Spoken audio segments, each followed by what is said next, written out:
Home guard के जवानों के संदर्भ में माननीय मंत्री जी से कि होमगार्ड के सिपाहियों से जब हम काम लेते हैं तो जिस तरीके से पुलिस के जवानों से ड्यूटी ली जाती है उसी तरह से होमगार्ड के भी सिपाहियों को लगाया जाता है।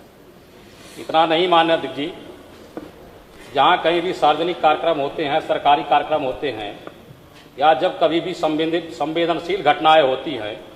तो सबसे पहले उस मौके पर होमगार्ड के जवानों को ही लगाया जाता है। तो माननीय मंत्री जी से प्रश्न था कि अगर हम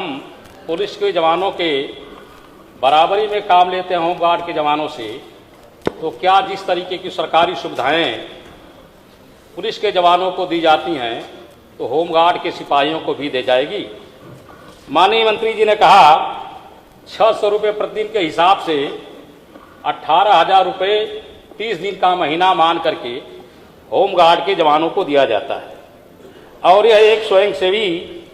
संस्था है, इसमें सरकार की सेवा शर्तें लागू नहीं होती। माननीय अध्यक्ष जी, हम मंत्री जी से पूछना चाहते हैं कि जब सारी ड्यूटी उनके भर्ती होने के नियम कानून, उनके 60 साल बाद रिटायर होने के नियम कानून, सब कुछ पुलिस के जवानों के तर्ज पर किया जाता है, उसी तौर तरीके से किया जाता है, तो आखिरकार उन्हें सुविधाओं से वंचित क्यों किया जाता है? हम इसलिए कह रहे हैं कि आज की तारीख में पूरे जो होमगार्ड के जवान हैं